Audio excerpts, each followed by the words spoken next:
राष्ट्रीय अध्यक्ष आएंगे, हो सकता है उस दिन उम्मीदवार की भी घोषणा हो जाए। तब तक तो हमको लग रहा है क्लियर हो जाएगा बहुत कुछ, हो सकता है उस दिन उम्मीदवार की भी घोषणा हो जाएगी।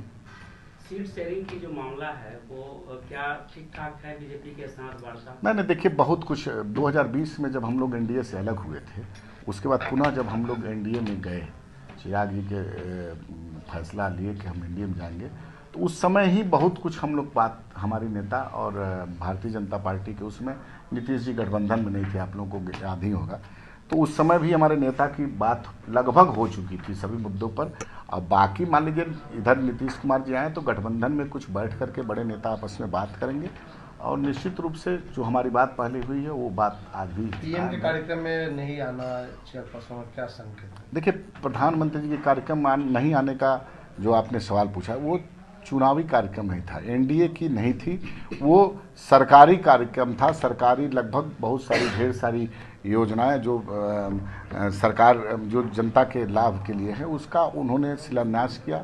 सुखद क्षण था, लेकिन पहले से ही उस कार्यक्रम में हमारे नेता का कहीं प्रोग्राम पहले से निश्चित था, और वो सरकारी कार्यक्रम था, इसलिए वहाँ के लोकल सांसद, हमारे जिला के सभी, दोनों जिला औरंगाबाद में भी हमारी पूरी टीम, पूरे कार्यकर्ता, हमारे चाहने वाले सब लोग थे।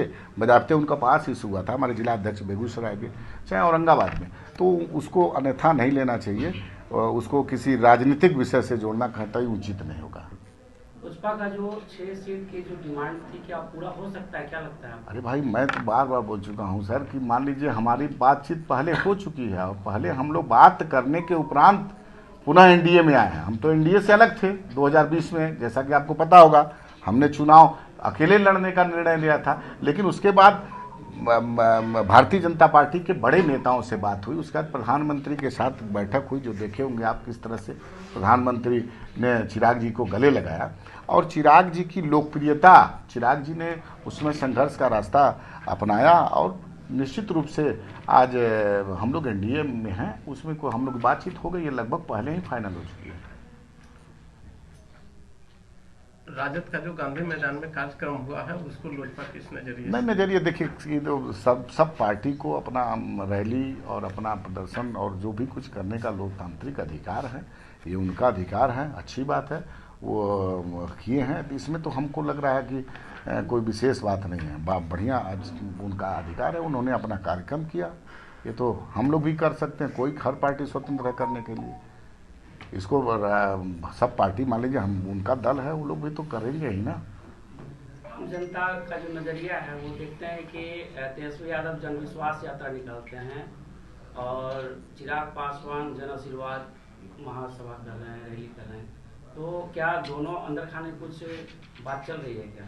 देखिए, मीडिया का कयास है, अंदर खाने राजनीतिक रूप से कोई ऐसी बातचीत नहीं चल रही है, चूंकि गठबंधन धर्म की एक मर्यादा है, और हम पहले अकेले थे तो सबसे बात होती थी, लेकिन आज जब हम लोग एनडीए में आ गए हैं तो अभी कोई ऐसी बातचीत नहीं थी। अब मान लीजिए सामने पढ़ने पर मुलाकात हो तो पक्ष विपक्ष से बात करना कोई बुरा बात नहीं है, लेकिन अभी कोई ऐसी बात, राजनीतिक बात कुछ नहीं हो रही है। हम लोग एनडीए में पूरी तरह से एकजुट हैं और एनडीए के साथ हैं, और हमारे नेता आदरणीय चिराग पासवान जी तो इस मामले में बदनाम है प्रधानमंत्री जी के नीतियों को गुणगान करने में, और प्रधानमंत्री की नीतियों से तो पहले भी प्रभावित है। आपने देखा होगा कि हमारे नेता ने 2020 में क्यों नहीं भारतीय जनता पार्टी को के खिलाफ चुनाव लड़ा, क्योंकि हमारे जो विजन है प्रधानमंत्री का, उसमें हमारी पार्टी पूरी तरह, हमारे नेता, उनकी सहमति है।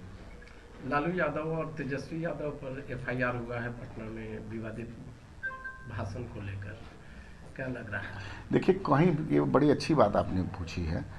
एक मर्यादा के तहत राजनीतिक आरोप प्रत्यारोप होना चाहिए, अमर्यादित नहीं होना चाहिए, और विशेषकर चुनाव के समय ऐसा कोई भी दल हो, कोई भी दल के नेता हो, ऐसा कोई बयान नहीं देना चाहिए। तो सभी प्रेस के साथियों का स्वागत करते हैं, अभिनंदन करते हैं आज इस प्रेस वार्ता में।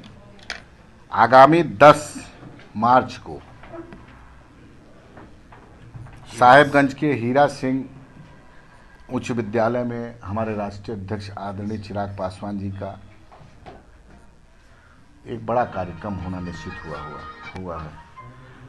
उस कार्यक्रम में हमारे राष्ट्रीय अध्यक्ष जी 11:30 बजे दिन में आएंगे, और उस कार्यक्रम को संबोधित करेंगे। आज हमारे साथ हमारे प्रदेश के सभी शीर्षस्थ नेतागण हैं, जिला अध्यक्ष जी हैं, हमारे यहाँ के कार्यक्रम प्रभारी हैं, हमारे और सभी प्रकोष्ठ के अध्यक्ष भी हैं।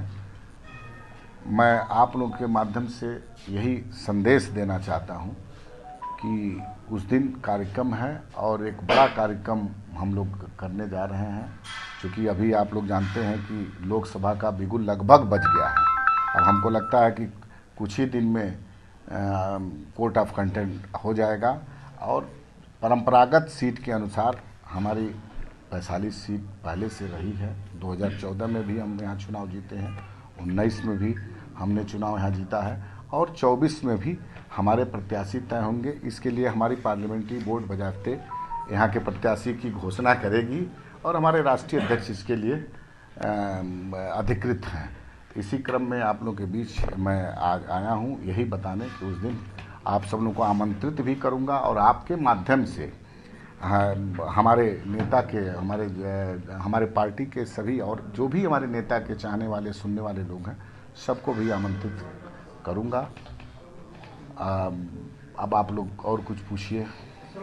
यहाँ आपको UPSE selected and interview appeared faculties द्वारा गाइड किया जाता है। Separate batches for Hindi and English medium. 65वीं और 64वीं BPSC एग्जाम में 69 और 107 रिजल्ट्स एवं 66वीं BPSC एग्जाम में 131 रिजल्ट्स हासिल किया है। परफेक्शन